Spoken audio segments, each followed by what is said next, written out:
अस्सलाम वालेकुम students, welcome back.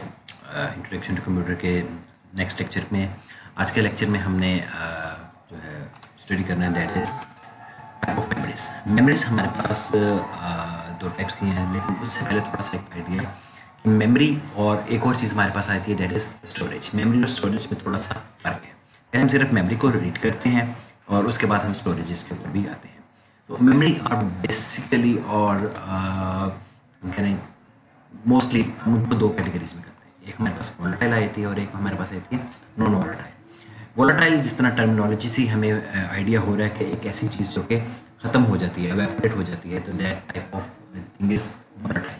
तो वोलेटाइल मेमोरी क्या होती है कि जी volatile memory is computer memory that requires power to maintain the stored information. ठीक है, यानी अगर उसके साथ पावर नहीं है तो ये इंफॉर्मेशन गायब हो जाती है।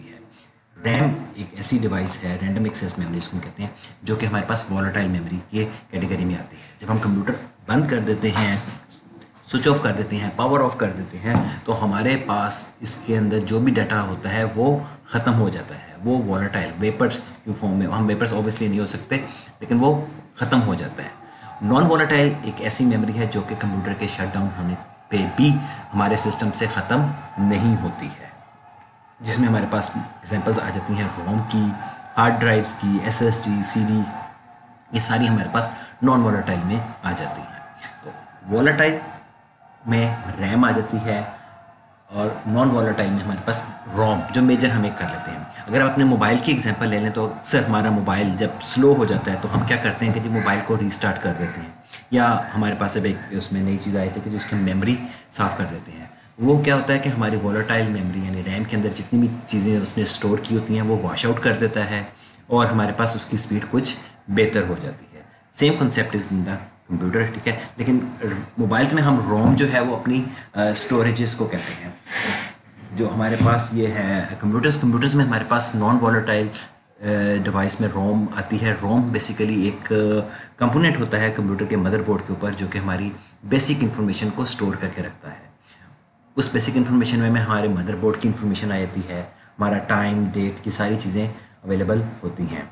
जब भी आप कंप्यूटर ऑन करते हैं आपको अपने कंप्यूटर में टाइम और डेट को सेट नहीं करना पड़ता, ना कि ये बताना पड़ता है कि जी हमारे कंप्यूटर में कौन कौन सी चीज़ें लगी हुई हैं। तो वेरी फर्स्ट टाइम आप ये कर देते हैं, उसके बाद आपको इसकी ज़रूरत नहीं होती है, क्योंकि ये नॉन वोलेटाइल है। कंप्यूटर चाहे हम शट डाउन कर दें, 10 दिन बाद चलाएँ, साल बाद चलाएँ, हमें वो सारी इन्फॉर्मेशन अप टू डेट मिल जाती है।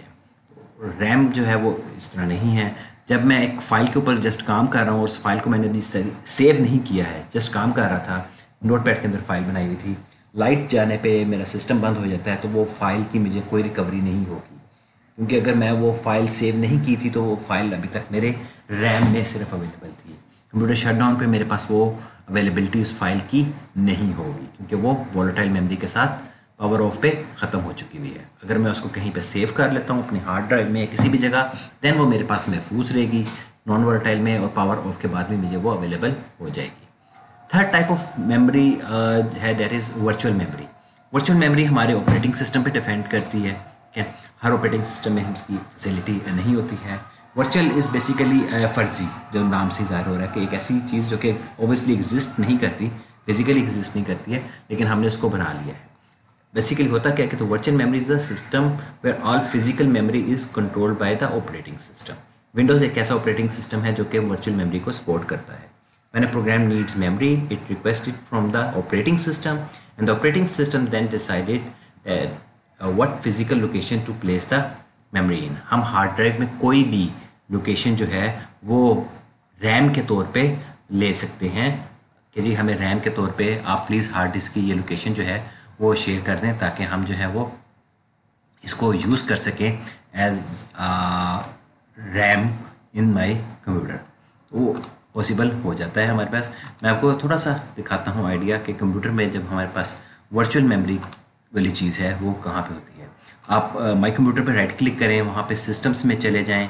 सिस्टम्स में जाने के बाद जो है मतलब राइट क्लिक में प्रॉपर्टीज़ में फिर सिस्टम की इंफॉर्मेशन जो है वहाँ पे जाने के बाद मैं आपको यहाँ पे एक विंडो भी दिखाता हूँ।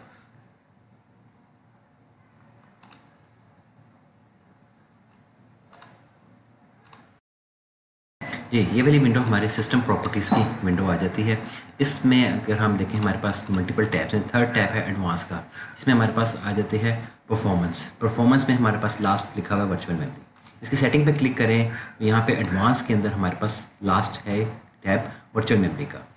वर्चुअल मेमोरी का इसने लिखा क्या हुआ है, a page file is an area on the hard disk that Windows use as if it were RAM. क्योंकि विंडोज़ को लगेगा कि मैं रैम के तौर पे इस्तेमाल कर रहा हूँ, मैं इसको यहाँ पे किसी भी लिहाज से चेंज कर सकता हूँ कि कौन सी ड्राइव के ऊपर आप इस वर्चुअल मेमोरी को कर सकते हैं। या तो हम बिल्कुल ब्लॉक कर सकते हैं कि उसने नहीं बनानी है, या फिर हम कहीं पे भी कर सकते हैं। जितनी यहाँ पे फ्री स्पेस होगी हम उसमें से कोई स्पेस इसको एलोकेट कर सकते हैं। इससे बहुत ज़बरदस्त स्पीड तो हमारी नहीं होती है, लेकिन समहाउ हमारी हमारे कंप्यूटर की जो स्पीड है वो कुछ बेहतर हो जाती है। So virtual memory is basically फर्जी जो कि एग्जिस्ट एज सच नहीं करती है, रैम नहीं होती है, लेकिन उसको रैम के तौर पे इस्तेमाल किया जा रहा होता है।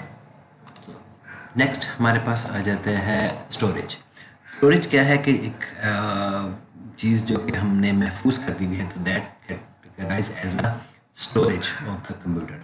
स्टोरेजेस में हमारे पास दो टाइप की मेन स्टोरेजेस आ जाती हैं, that is primary and secondary. ये हम उनको सबका कह सकते हैं सेकेंडरी का, लेकिन मेन हमारे पास primary storage and then secondary storage. Primary storage हमारे पास रहती है जो कि सबसे पहले कंप्यूटर यूज़ कर रहा होता है। That type of storage is your primary storage. Primary storage often refer to simply as memory. Okay, it is the only one directly accessible to the CPU. CPU इसी से सारी इंफॉर्मेशन ले रहा होता है।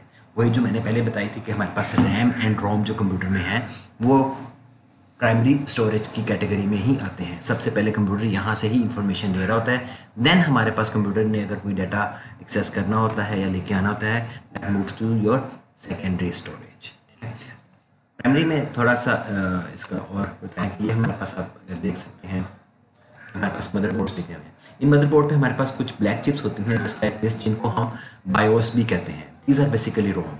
BIOS stands for basic input output system, जिनको हम रोम भी कह रहे होते हैं। रोम में हमारे पास कैटेगरीज आ चुकी हुई हैं। एक रोम हमारे पास read only memory, E ROM programmable read only memory, और अब हमारे पास ई रोम है erasable and programmable read only memory, जिसके अंदर हम अपनी मर्जी से चीज़ें नई भी लिख सकते हैं। नई में मीन्स कि हम चेंजेस खुद से कर सकते हैं। कोई नई चीज़ आई है, इंस्टॉल कर रहे हैं, चेंज कर रहे हैं, तो ये सारा काम अपने इस रोम के अंदर कर सकते हैं। सबसे पहले डाटा हमारे पास जो एक्सेस होता है, कंप्यूटर हमारा CPU यूज़ कर रहा होता है, it is from RAM and ROM. ये हमारे पास प्राइमरी स्टोरेज की दो एग्जाम्पल आ जाती हैं। सेकेंडरी स्टोरेज जब हम बाद में कहीं से डाटा लेकर आ रहे हैं, किसी भी किस्म का डाटा, वो डाटा हमारा आ रहा होता है फ्रॉम आवर सेकेंडरी स्टोरेज, जिसकी मेन एग्जांपल हमारे पास hard disk drive, HDD, CD या SSD की सूरत में आ जाती है। ठीक है, ये डायरेक्टली एक्सेसिबल CPU से नहीं होती हैं, CPU के स्टार्ट होने के बाद हम करते हैं। जैसे विंडोज़ हमने अपने कंप्यूटर में इंस्टॉल की हुई है, तो विंडोज़ हम अपनी सेकेंडरी स्टोरेज में करेंगे। कंप्यूटर को ऑन होने के लिए विंडोज़ लाजमी नहीं है, ठीक है, वो ऑन हो जाएगा। ठीक है, वो जब कोई सॉफ्टवेयर यूज़ करने लगा, जस्ट लाइक विंडोज़ भी उसने यूज़ करनी है, तो वो हमारी सेकेंडरी स्टोरेज से लेगा। प्राइमरी से जस्ट हमारे पास CPU की इंफॉर्मेशन आएगी, बाकी इंफॉर्मेशन वो हमारे पास जो कौन सा ऑपरेटिंग सिस्टम है लोड होना है, वो सारी हमारे पास सेकेंडरी स्टोरेज में से आ जाती है। हम जितना भी डाटा इनपुट करते हैं, सेव करते हैं, वो सारा हमारा सेकेंडरी स्टोरेज में ही आता है। Secondary storage does not lose the data when the device is powered of. Non volatile है, कभी बंद कर दें तो उसमें से डाटा हमारा नहीं होता। ये थोड़ी सी एक्सपेंसिव भी होती हैं, क्या डिपेंड करता है। अब तो खैर प्राइसेस थोड़ी बेहतर है, लेकिन SSD एक हमारे पास नई सेकेंडरी स्टोरेजेस आ चुकी हैं जिसके ऊपर डाटा हमारे पास काफ़ी स्पीडली एक्सेस भी हो सकता है और स्टोर भी हो जाता है। Then other two type of storages are tertiary storage. Tertiary में हमारे पास ऐसी स्टोरेजेस हैं जो कि डायरेक्टली हमारे कंप्यूटर के साथ अटैच नहीं हैं, लेकिन वो कहीं ना कहीं से हमारे कंप्यूटर के साथ अटैच हो जाती हैं, जिसको हम वर्ड देते हैं माउंट एंड डिसमाउंट। जब हम उसको रिमूव कर देते हैं तो वो डिसमाउंट हो जाती हैं, जब हम अटैच करते हैं तो वो उसको माउंट का वर्ड यूज़ करते हैं। इसमें मेन एग्जांपल हमारे पास आ जाती है SAN की, स्टोरेज एरिया नेटवर्क। ठीक है, ऐसे हमारे पास हैं जो कि स्टोरेज अलहदा से हमारे पास कैबिनेट्स होती हैं स्टोरेजेस की, और उनको हम अपने कंप्यूटर के साथ अटैच कर लेते हैं और यूज़ करते हैं। वो हमारे कंप्यूटर के साथ डायरेक्ट सेकेंडरी स्टोरेज नहीं लगी होती है, अलहदा से स्टोरेज होती है जिसमें से कोई भी पार्ट हम उस स्टोरेजेस का इस्तेमाल कर सकते हैं। तो ये हमारे पास आ जाती हैं टर्शरी स्टोरेज। उसके अलावा फिर एक और है ऑफलाइन स्टोरेज। ऑफलाइन स्टोरेज बहुत कॉमन है, that is your USB drive, flash drives जिसको, या पेन ड्राइव्स कहते हैं, जिसको हम कंप्यूटर के साथ किसी भी टाइम अटैच कर सकते हैं, किसी भी टाइम इसको उतार सकते हैं। तो हमारी कंप्यूटर की वर्किंग पे कोई ख़ास फ़र्क नहीं पड़ता है, हमारा कंप्यूटर ख़राब नहीं होता है। तो that type of storage is your offline storages. ठीक है जी। Offline storage is a computer data storage on a medium or a device that is not under the control of processing unit। उसके control में उस time तक नहीं होता, जब लगाएंगे तो हम उसमें से डाटा एक्सेस कर सकते हैं, स्टोर भी कर सकते हैं, कोई भी हम उसके अंदर चेंजेस कर सकते हैं, बाकी चीज़ें भी काफ़ी इसमें मेंशन है। तो ये हमारे पास आ जाती हैं स्टोरेजेस। अब हमारे पास आ गया कि मेमोरी और स्टोरेज जो है वो बेसिकली फ़र्क क्या है। मेमोरी इज़ जस्ट लाइक कि जो आपको चीज़ करंटली याद है तो that is in your memory, और स्टोरेज जो कि आप बैग कहीं से अपने दिमाग में से उठा के लेकर आएंगे तो वो स्टोरेज है। जस्ट लाइक कि अभी आपसे पूछा जाए कि जी आप यहाँ पे अभी आते हुए, यूनिवर्सिटी आते हुए, या आप अपने रात को भी क्या खाया था, या थोड़ी देर पहले आपने क्या किया है, तो वो आपको ज़रूर याद होगा। थोड़ी देर पहले आपने क्या पढ़ा था वो याद होगा। और अगर मैं आपसे पूछ लूँ कि जी आपका मैट्रिक का रोल नंबर क्या था, तो वो आपको याद ज़रूर होगा, लेकिन आपको थोड़ा सा सोच के फिर बताना पड़ेगा कि आपके मैट्रिक का रोल नंबर, इंटर का रोल नंबर, या कोई भी पुरानी चीज़ जो है, स्कूल कौन सा था आपका, ठीक है, तो वो कहीं से आपको लेके आना पड़ेगा, वो फ़ौरन आपकी मेमोरी में नहीं है। तो जो चीज़ फौरी अवेलेबल है डैट इज़ योर मेमोरी, और जो आप थोड़ा सोच के लेकर आ रहे हैं डैट इज़ योर स्टोरेज। एक और एग्जांपल देते हैं कि जी अगर हमारे ऑफिस में टेबल्स हैं, टेबल्स के ऊपर जितनी भी फाइल्स अवेलेबल हैं that is basically a memory, और टेबल के ड्रॉ में जितनी भी फाइल्स अवेलेबल हैं वो हमारी स्टोरेज हैं, जिसकी हमें कभी भी ज़रूरत हो तो हम इसको निकाल लेते हैं। तो ये हमारे पास एग्जांपल्स आ जाती हैं मेमोरी की और स्टोरेज की। ये हमारे पास हो गई मेमोरीज एंड स्टोरेज। अब